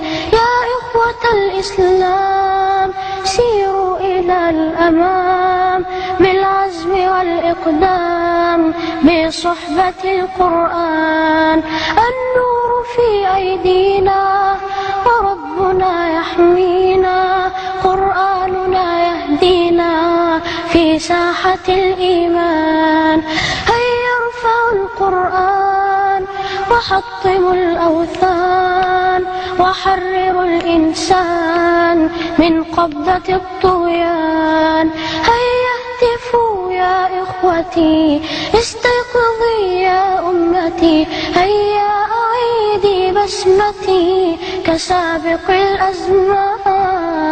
Un très beau chant sur la belle mosquée, troisième lieu saint de l'islam d'ailleurs, la mosquée d'Al-Aqsa, ce qui nous ouvre l'occasion de parler de ce qui se passe. Tarek Mami, de nouveau avec nous, avec cette tension extrême depuis ce matin, et j'allais dire même depuis une semaine, depuis que les Israéliens ont décidé de fermer l'accès à cette mosquée vendredi dernier, pendant 2 jours, suite à une attaque qu'a subi donc l'armée israélienne, et réouverture, j'allais dire partielle, parce qu'ils ont installé des portiques de sécurité, détecteurs de métaux à l'entrée de la mosquée d'Al-Aqsa, ce qui a occasionné la colère des fidèles musulmans qui n'ont pas voulu justement passer ce portique de sécurité et qui ont décidé de rester à l'extérieur donc pour prier. Et l'appel donc de la journée de la colère, aujourd'hui manifestation importante dans toutes les rues de Palestine, cette répression qui continue avec 2 Palestiniens abattus par l'armée israélienne. Je n'aime pas ce mot, Christophe. Bah oui, mais pourtant c'est le terme. Non, ils ont assassiné, abattu, on abat les chiens et on abat les gens, donc la condamnation est déjà faite. Et encore une fois, en fait, nous utilisons tous le langage qu'utilise la presse, qu'utilise la sémantique de l'AFP, la dépêche. Pourquoi, quand ces Israéliens ont dit 2 Palestiniens ont tué 2 Israéliens, et après, la police a abattu les Palestiniens. Les uns ont abattu les autres. Ça donne une situation en fait. Ça donne le langage de celui qui gagne la guerre et qui écrit l'histoire. Aujourd'hui, jusque-là, c'est lui qui gagne l'histoire. Il écrit l'histoire, c'est lui qui gagne la guerre. Aujourd'hui, c'est celui qui domine les médias, qui impulse ces mots. Voilà. Et donc, moi, je refuse. C'est comme ici, quand on dit les femmes voilées, les femmes ne sont pas voilées. Elles portent le foulard. Ce sont les voiles qui sont féminisés. Non, c'est les femmes portent un foulard. Elles ne portent pas un voile. En langue française, voile, ça veut dire cacher les yeux, on ne voit pas à travers. Voilà ce que c'est qu'un voile. Ouais. Est-ce qu'avec le foulard, vous voyez ou pas? Et donc, pareil pour abattu, cher Christophe, parce que si vous voulez, moi-même, je me surprends des fois en parlant vite. Et je dis, mais attendez, moi aussi, j'utilise les mots. Ça veut dire qu'on fait, comme on dit dans l'histoire de l'humanité, l'oppresseur et l'opprimé sera même pied d'égalité, et on privilégie le discours de l'oppresseur pour parler de l'opprimé. Mais c'est pas vous, Christophe, c'est nous tous qui je dirais même pas par facilité de langage, mais par mimétisme, par apprentissage, parce qu'on parle vite et on parle comme les autres. Quoi qu'il en soit, 2 Palestiniens donc assassinés ce matin, et 190 blessés, 193 blessés côté palestinien. Voilà, donc la tension qui perdure. Tariq Mami, il y a eu quand même quelques tweets d'alerte, notamment de pas n'importe qui, quelqu'un qui connaît bien la situation, Charles Anderlin, qui parle de situation explosive. Non, mais en réalité, Christophe, chers auditrices, chers auditeurs, nous n'allons pas tourner autour du pot. Aujourd'hui, en Israël, la droite, le gouvernement est le plus de droite ou d'extrême droite que Israël a connu depuis sa création en 1948. Deuxième chose, beaucoup, alors je ne sais même plus quel mot utiliser, d'Israéliens, des sionistes, des juifs orthodoxes, pensent, malgré 50 ans d'occupation, que ce fameux temple détruit est sous la mosquée de l'Aqsa. Or, depuis 67, tous les ingénieurs, tous les architectes, tous les spécialistes, les spécialistes physiques, pas historiens, ont été fouillés dans le cœur du sous-sol de la mosquée et ils n'ont pas trouvé une seule trace. Et d'ailleurs, beaucoup de chercheurs et beaucoup de géologues israéliens ont demandé à arrêter les fouilles parce que ça sert à rien de continuer pour faire tomber quelque chose, alors que nous avons aujourd'hui la certitude qu'il n'y a rien dessous et que s'il faudrait construire un 3e temple, qu'on aille le construire ailleurs. Et donc, c'est cette motivation politique, en fait, qui fait l'engrenage sur la question de l'esplanade de la grande mosquée de l'Aqsa. Et vous avez aujourd'hui, si vous permettez, Hana, systématiquement, les dimanches et à chaque occasion religieuse, où des colons, c'est même pas des Israéliens qui vivent dans la partie que l'ONU leur a attribuée comme territoire, c'est des colons qui, après avoir colonisé les territoires palestiniens, viennent par la force sur cette esplanade, escortés qui sont. Donc quand vous avez 40 colons, vous avez 200 policiers et soldats qui les protègent. Et donc là, on est dans le cœur de la politique et des conflits entre les Israéliens et les Palestiniens, au-delà de tous les symbolismes de l'émotion et de ce que nous ressentons les uns et les autres pour les Palestiniens. Et je précise que sur France Maghreb 2 et que depuis sur cette création, nous n'avons jamais considéré que la question palestinienne était une question religieuse, de solidarité entre musulmans, ni ethnique, de solidarité entre arabes, parce que les Palestiniens sont chrétiens, sont musulmans, sont athées, et il y a même des chercheurs israéliens qui disent que les Palestiniens d'aujourd'hui sont en réalité les Juifs d'hier qui, avec l'histoire, se sont convertis. Et donc aujourd'hui, cette histoire de portique, installée ou pas, est un motif. Netanyahou, en venant en France, en écoutant en plus M. Macron lui dire en clair et en gros, même s'il y a une nuance, que l'antisémitisme et l'antisionisme c'est la même chose, ne peut que partir conforté en disant de toutes les façons, plus je tape sur les Palestiniens, mais plus on tape sur les Palestiniens, plus l'Occident me soutient. À la limite, si j'étais à sa place, je dis si j'arrête de taper sur les Palestiniens, peut-être que je perdrai le soutien de l'Occident. Voilà donc la vraie problématique. Et vous avez de l'autre côté cette honte, ce scandale de ce président, entre guillemets, palestinien, qui est même pas par intérim.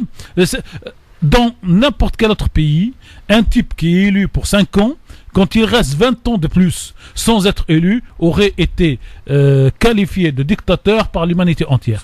Sauf M. Abbas, dont le rôle est arrivé, soi-disant pour régler le problème que M. Arafat n'a pas pu régler, et qu'en fait ça a empiré. Il appelle, et c'est son droit, et même c'est une bonne chose, M. Netanyahou, quand il y a 2 soldats qui sont tués, assassinés, abattus. Par contre, quand ses propres concitoyens palestiniens sont abattus pour parler comme les autres, tué, assassiné, on ne voit pas de réaction de sa part. Surtout que M. Abbas n'a aucun leadership, il n'a aucune... Il n'a même pas la carrure d'un dirigeant international. Moi, je ne parle pas de ça, Mourad. Moi, je parle, est-ce qu'il est légitime? Non, il est pas légitime il a été ni élu dans le fond, ni dans la forme. Non, mais alors, par contre, sur le fond, est-ce qu'il a été élu? Il a été élu pour un mandat. Le mandat, il est terminé depuis plus de 15 ans. Il a été élu comme M. Macron, si on ramène les choses dans leur propre proportion. Mais M. Macron ne restera pas quand son mandat se terminera. Voilà la différence. Moi, j'aimerais que... Moi, je vois toujours le problème par le bout de la lorgnette et du côté opposé de la majorité des gens. Pourquoi on parle tout le temps, lorsqu'on évoque le conflit israélo-palestinien, pourquoi on est toujours en train de montrer du doigt le côté israélien? Parce que c'est l'occupant, cher Mourad. Mais Bibi, c'est l'occupant. Alors, et vous pouvez dire ce que vous voulez sur les Arabes, sur les Palestiniens traîtres et surtout, je vais aller jusqu'au bout. Dans l'histoire de l'humanité, on tape sur le colon et sur le colonisateur et sur le plus fort et sur l'oppresseur et non pas sur celui qui subit. Moi, je vais reprendre une formule de Tarek Ramadan qui, pour moi, a été une révélation. Pourtant, la phrase est très simple. Il a dit « Arrêtez d'être prévisible ». Et on est prévisible. Et tout ce qu'on vit, tout ce qu'on subit... Lui-même est prévisible. Lui-même, mais en tout cas, il éveille les consciences. Moi, j'en ai assez d'entendre ces pro-palestiniens dire « Ah, ben Netanyahou, il vient à Paris, on va faire une manifestation. » Mais faites-la, la manifestation, vous serez 150. Oui. On n'est pas capable d'être plus nombreux. Je finis, Tarek, pardon, excuse-moi. Je finis. Pourquoi on ne demande pas des comptes? À qui? Mais justement, le peuple palestinien, qui sert dans tous les sens, il sert de bouclier. Il prend des coups côté israélien, il prend des coups par l'autorité palestinienne. Alors qu'est-ce que vous voulez lui demander de plus que ce qu'il fait aujourd'hui et sa résistance à Gaza pendant les 3 ou 4 guerres? Que le peuple palestinien limoge, fait ce que le peuple vénézuélien est en train de faire, qu'il limoge ces incapables qui le dirigent depuis... Vous savez ce qu'a fait le peuple palestinien hier, mercredi? Je ne sais pas si vous avez écouté la radio, cher Mourad, et les auditeurs et les auditeurs. L'autorité palestinienne a signé la convention de Rome pour aller entraîner donc éventuellement le colonisateur devant le CPI depuis 2013. 2014, des avocats palestiniens ont déposé plainte contre Israël à la CPI pour la guerre de Gaza. Que fait M. Abbas et l'autorité qui sont reconnus par l'ONU? Ils retirent cette demande. Changement de pied, mercredi, il y a 2 jours. Ce sont des associations, tout à fait, voilà. Ce sont des citoyens palestiniens, surtout l'association des pêcheurs, l'association des médecins et tout ça, qui ont fait déposer par maître,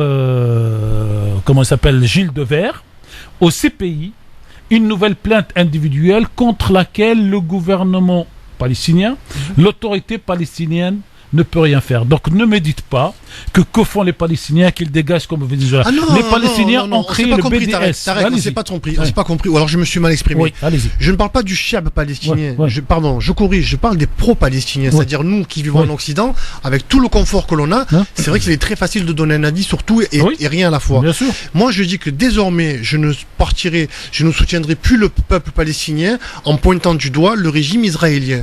Parce que en face de nous... Qui bombarde dans les avions? On s'en fout, Tarek. Si on s'en fout, bien sûr. Mais Tarek, aujourd'hui, le problème du conflit israélo-palestinien, c'est pas le qu'il y a un occupant et un occupé, et l'occupant a plus de force que l'occupé. Ça, c'est le décor. Mais après, non, c'est la réalité. Pardon. Non, mais attendez, on joue sur les mots. Non, on joue pas. Allez, on a 2 équipes. On va faire une parabole pour sortir des schémas et qu'on tourne en rond. On a 2 équipes de foot, d'accord? Il y en a une qui est plus forte que l'autre. Non. Il y en a une qui joue en division 1 et l'autre en division 5. Non mais moi je ne peux pas. Alors on va dire qu'ils jouent dans la même division. On va extrapoler encore plus loin. Allez-y. On va jusqu'au bout de mon schéma, d'accord? Il y en a un qui gagne, un qui perd. Ou alors un qui a plus de moyens, un qui en a moins. Un qui a 25 joueurs, un qui en a que 13. Moi, si je suis dans l'équipe où il y a moins de joueurs, si je suis dans l'équipe qui a le moins de budget, si je suis dans l'équipe qui perd le plus souvent, je vais pas dire que c'est la faute aux autres. Je vais aller voir mes dirigeants, je vais lui dire voilà, il y a 2 problèmes. C'est incomparable ce que tu fais, Mourad. Pardon, le parallèle n'est pas du tout dans la réalité des choses. D'accord. Donc vous êtes en train de dire que tout ce qui se passe, tu peux pas comparer des joueurs de foot à la détresse que vit le peuple palestinien depuis 50 ans. Je suis en train de mettre une image. Non mais je vais vous donner l'image. Netanyahou fait son boulot. Que fait le gouvernement palestinien? Je vous pose la question. Moi, je vais vous donner une image. Où vont les milliards de l'aide internationale? Qu'est-ce qu'ils deviennent? Moi, je vous donne sur les plages de Ramallah et tout le reste. Mourad, je vais vous donner l'image que vous souhaitez là. Vous êtes sur un ring. Vous avez un boxeur de 150 kilos. En face, vous avez un boxeur de 35 kilos. Et le manager Genre Hanan, par exemple. Oui, voilà. Hanan, elle fait pas 150 kilos quand même, arrêtez. Non, poids plume. Non, elle est 35. Voilà. On parlait de l'autre, voilà.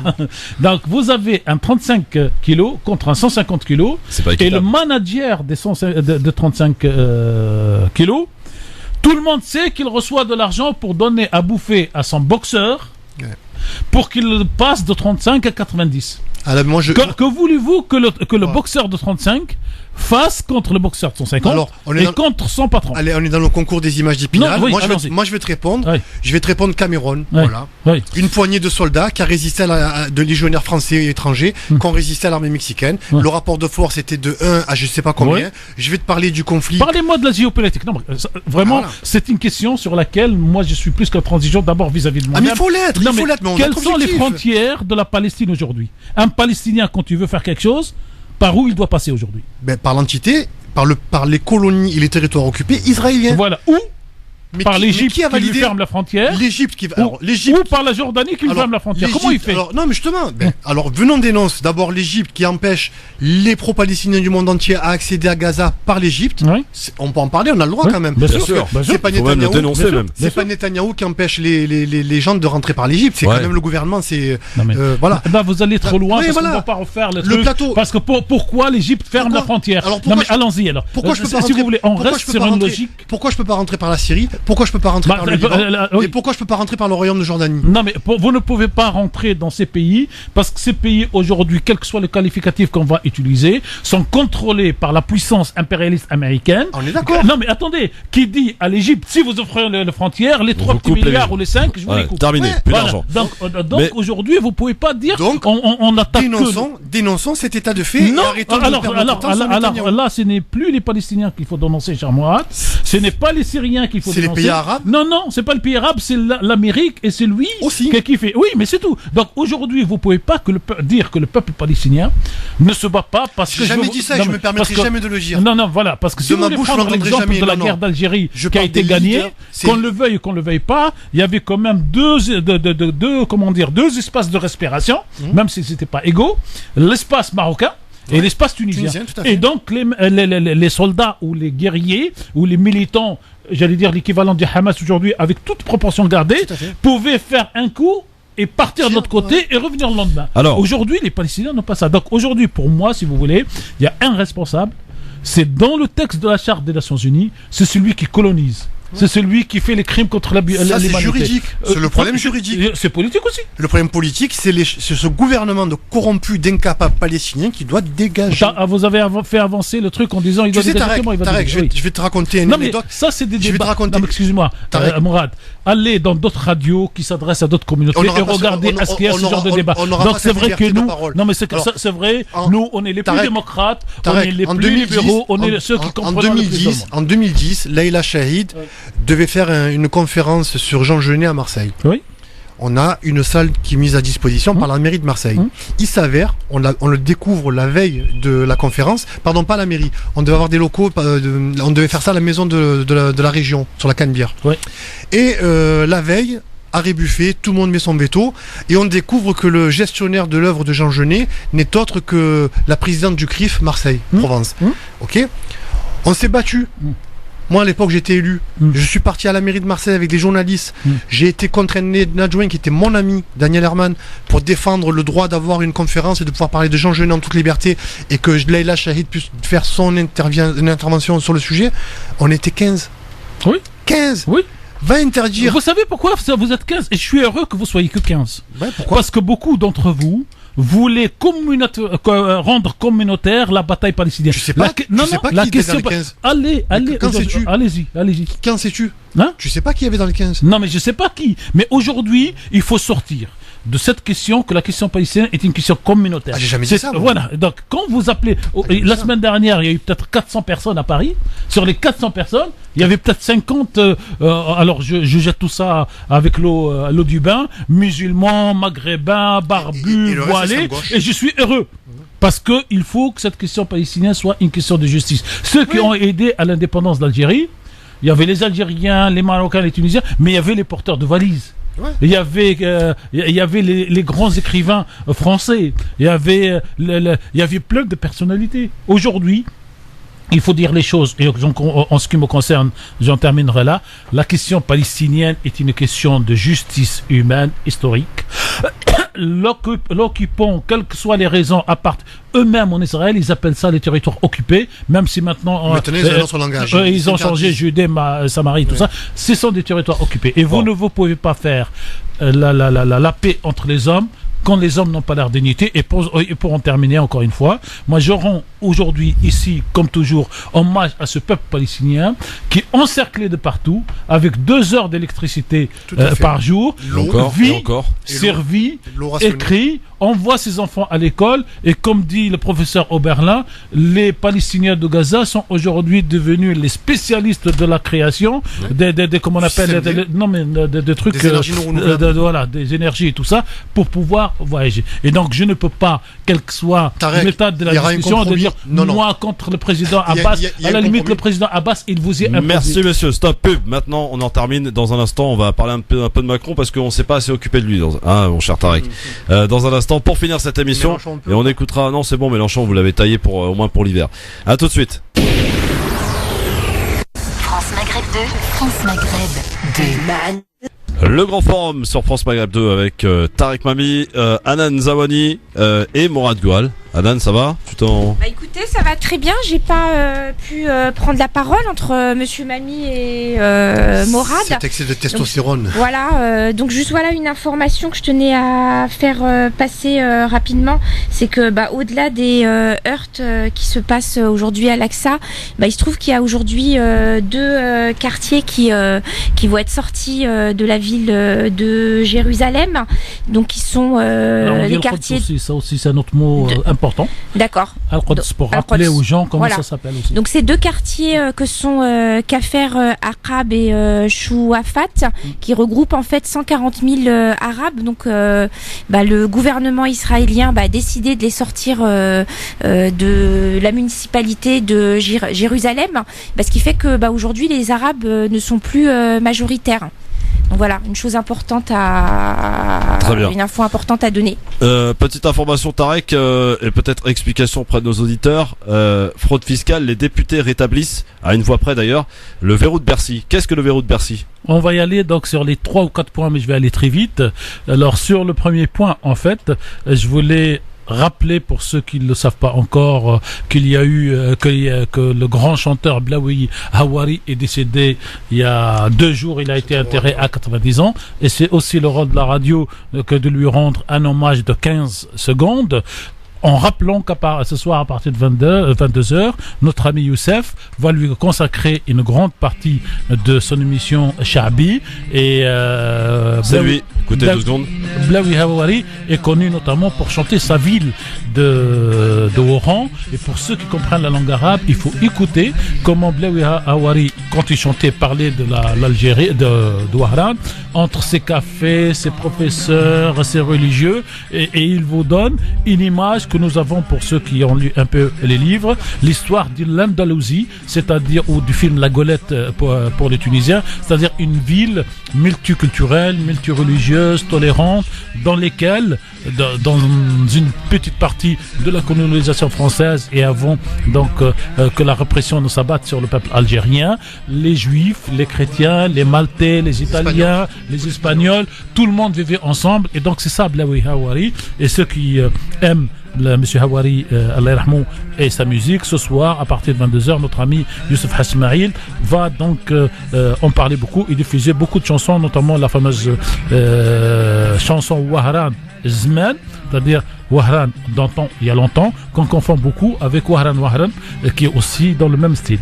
La deuxième oui, et chanté par lui aussi, par Blaoui et tout ça. Deuxième, alors, un mot sur une chanson d'un chanteur portoricain qui aujourd'hui bat le nombre de streaming, comme quoi on n'est pas... Afonso. Oui, vous avez dit son nom sur Christophe, comme quoi on n'est pas toujours obligé d'être dans les grosses boîtes pour pouvoir devenir une vedette internationale. Après le Coréen ou le Sud-Coréen qui avait fait il y a quelques années un type sur YouTube qui a tout explosé, voilà, Nanga Style.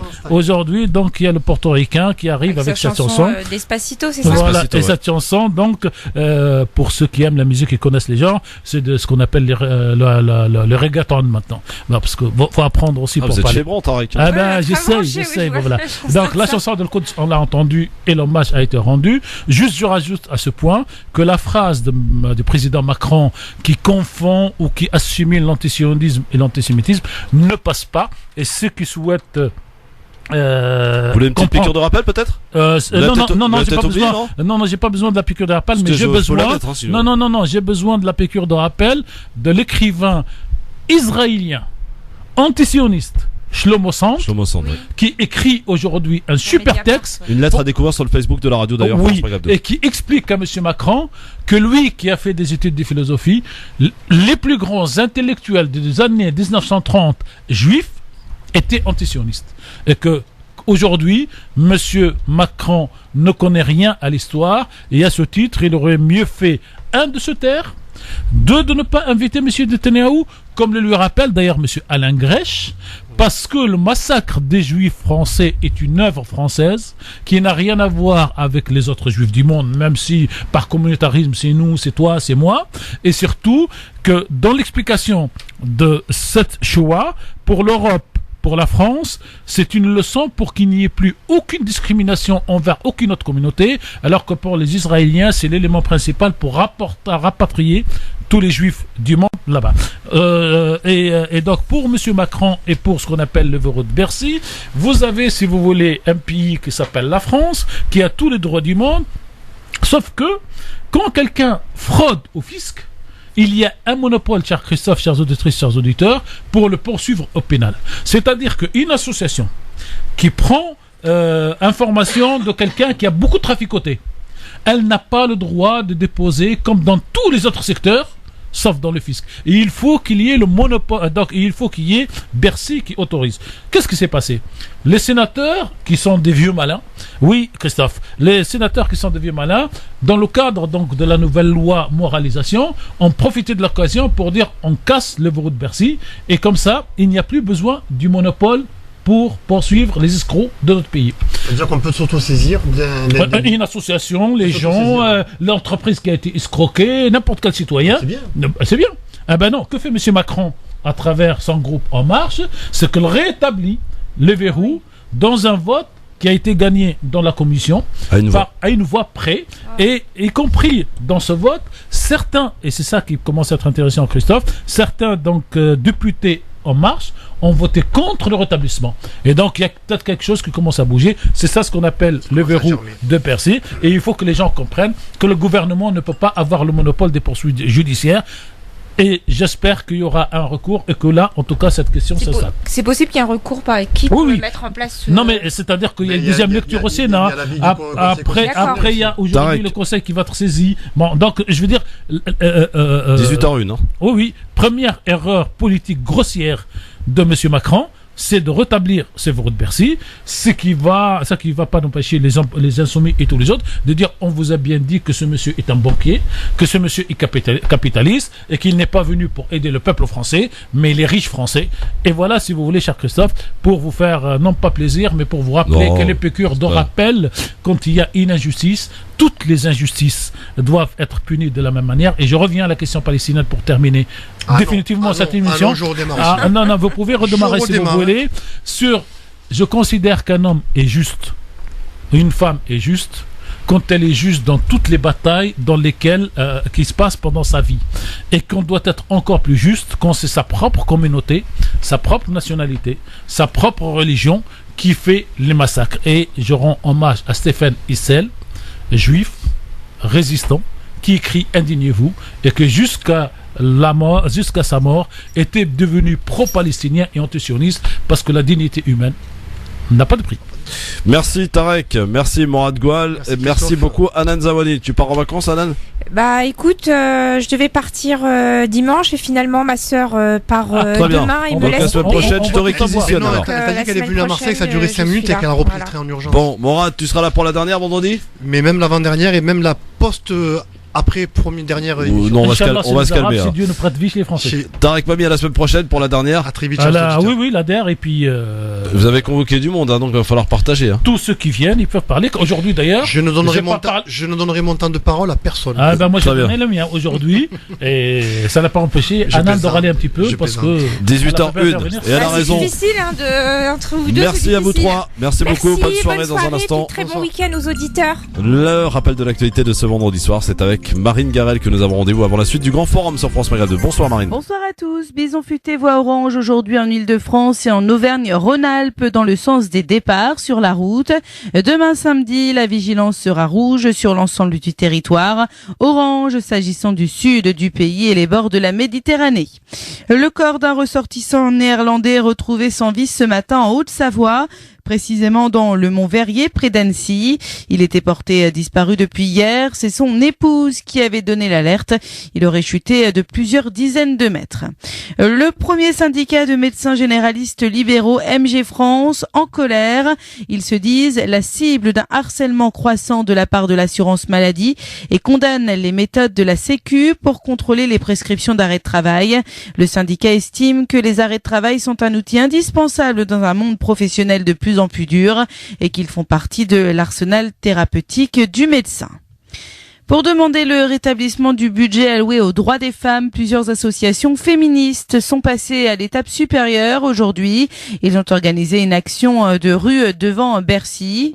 L'objectif de cette action est d'interpeller Bruno Le Maire et Gérald Darmanin. Les buralistes sont en colère et ils ont voulu le faire savoir. Cette nuit, 500 buralistes ont recouvert 430 radars automatiques un peu partout en France. Ils dénoncent le projet du gouvernement d'augmenter le prix du paquet de cigarettes à 10 € contre 7 € actuellement environ.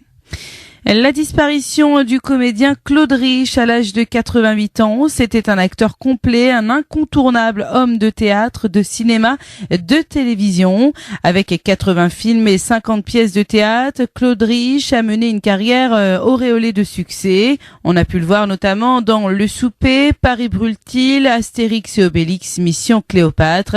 Claude Rich qui a succombé à un cancer. France Maghreb 2, service, info, musique, divertissement. France Maghreb 2.